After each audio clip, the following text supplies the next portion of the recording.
Oke, Assalamualaikum warahmatullahi wabarakatuh. Sebelumnya perkenalkan saya Muhammadul Albab dengan 3 digit NIM akhir 032 dari TRO Angkatan 23.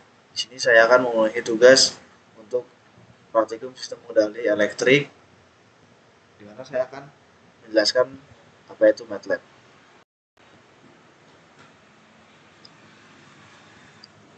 MATLAB merupakan singkatan dari Matrix Laboratory yang merupakan sebuah perangkat lunak yang dikembangkan oleh MathWorks dan berfungsi sebagai bahasa pemrograman tingkat tinggi untuk komputasi numerik.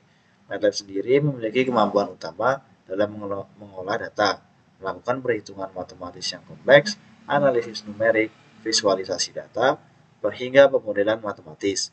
Karena fleksibilitas dan kelengkapan fiturnya, MATLAB banyak digunakan dalam berbagai bidang, seperti teknik, sains, ekonomi, dan penelitian akademik, terutama untuk menyelesaikan perhitungan yang sulit dilakukan secara manual.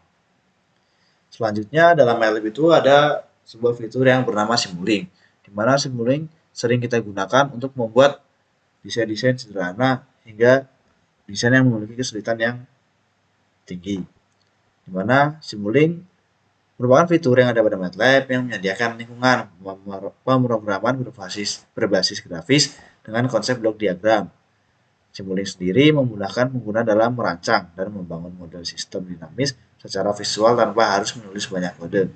Dengan Simulink, proses analisis, pengujian, dan simulasi sistem dapat dilakukan dengan lebih cepat dan intuitif, sehingga sering digunakan untuk bidang kontrol, komunikasi, otomasi industri, hingga mekatronika. Kemampuannya untuk terintegrasi langsung dengan MATLAB menjadikan Simulink sangat powerful dalam mendukung perancangan dan pengembangan sistem. Nah, dalam MATLAB, terutama dalam Simulink ini, kita dapat menggunakan beberapa blok diagram. Selanjutnya, ada modeling dan simulation pada MATLAB. Yang pertama ada modeling. Pada tahap modeling, suatu sistem nyata, baik fisik maupun abstrak, direpresentasikan ke dalam bentuk model matematis atau model grafis. Misal, persamaan diferensial, fungsi transfer, atau diagram blok yang menggambarkan hubungan antar komponen sistem.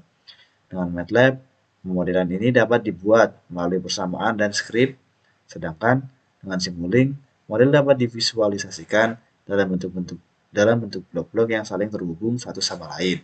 Setelah itu ada simulation, di mana simulation sendiri yaitu menjalankan model untuk mempelajari perilaku sistem dalam berbagai kondisi tertentu. Simulasi memungkinkan pengguna menguji respons sistem terhadap input tertentu, mengamati kestabilan, serta melakukan optimasi parameter tanpa harus membangun sistem fisik. Dengan adanya simulasi di MATLAB dan Simulink, perancang dapat melakukan eksperimen, validasi desain, dan prediksi kinerja yang lebih efisien, cepat, dan hemat biaya.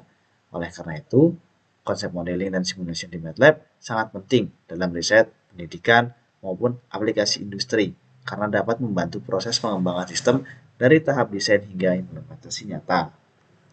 Nah, selanjutnya ada cara penggunaan Simulink di dalam MATLAB. Yang pertama-tama kita dapat membuka MATLAB terlebih dahulu dan kita dapat melihat fitur Simulink yang berada dalam aplikasi MATLAB. Biasanya itu terletak pada command window atau di bagian atas dari layar MATLAB. Setelah itu kita dapat membuat model baru dengan memilih blank model dan kita dapat menambahkan blok dari library browser dengan menggunakan beberapa blok yang akan kita gunakan untuk membuat sebuah rangkaian blok diagram. Misal, kita dapat menggunakan sumber sinyal, operasi, matematika, dan tidak lupa juga dengan output untuk menampilkan hasil. Setelah itu kita dapat menghubungkan blok sesuai loop system yang akan kita buat.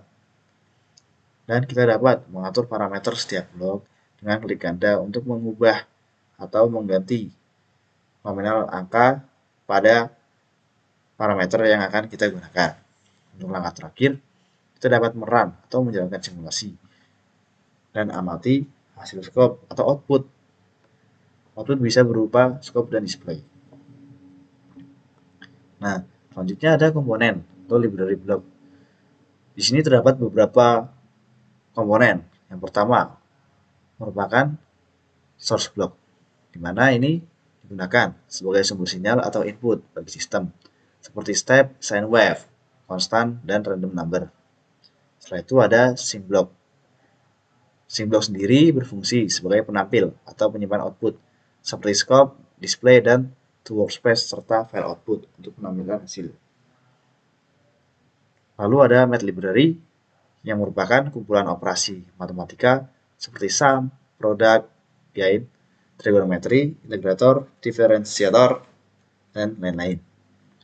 Lalu ada lagi matriz, merupakan blok yang digunakan untuk operasi matriks.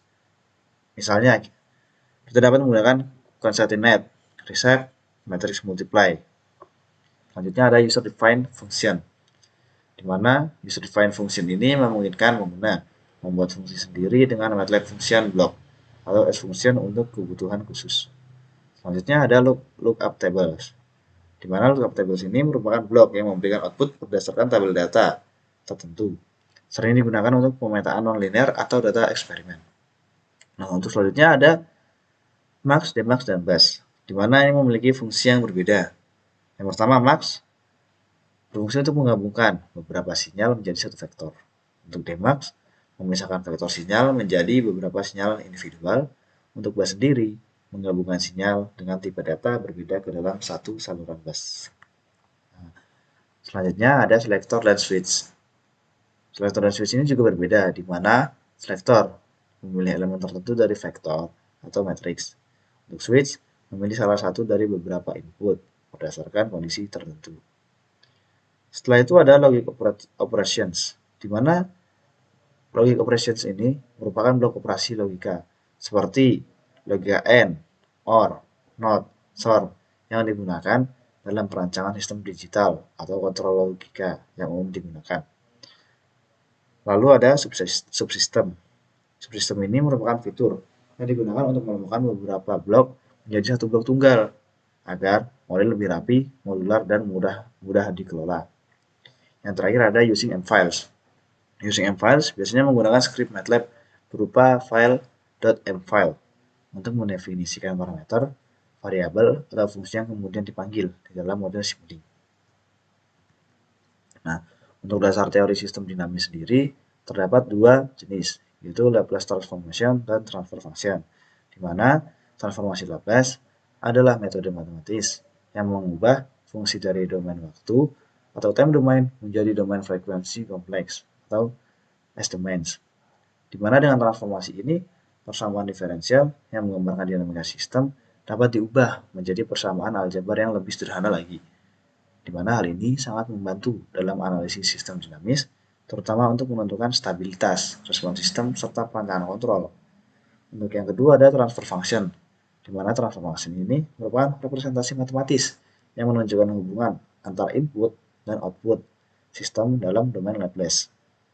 Nah, umumnya ditulis sebagai perbandingan polinomial dengan rumus GS sama dengan YS per US, di mana dengan YS sebagai output dan US sebagai input. Nah, untuk transfer function digunakan untuk menganalisis respons sistem, kestabilan, dan perilaku dinamis tanpa harus menyelesaikan persamaan diferensial secara langsung. Selanjutnya, di dalam pemodelan sistem di Simulink terdapat beberapa sistem. Yang pertama ada sistem mekanik, sistem elektrik, dan yang terakhir adalah sistem hidrolik. Di mana di sini saya akan menjelaskan terlebih dahulu untuk sistem mekanik. Untuk sistem mekanik sendiri, pada sistem translasi dimodelkan menggunakan blok seperti mesh, spring, dan damper. Untuk sistem rotasi menggunakan inersia, rotational damper, dan rotational spring.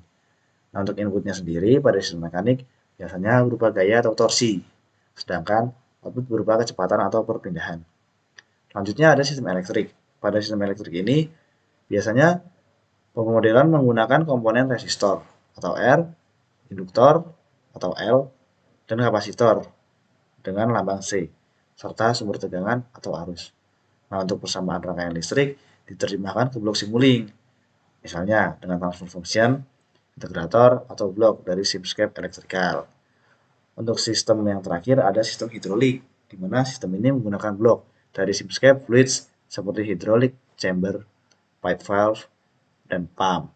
Nah, untuk sistem hidrolik sendiri, inputnya biasanya berupa tekanan fluida atau laju aliran, sedangkan output bisa berupa kecepatan aktuator atau tekanan dorong. Nah, Mungkin itu yang dapat saya jelaskan. Kurang lebihnya mohon maaf. Wassalamualaikum warahmatullahi wabarakatuh.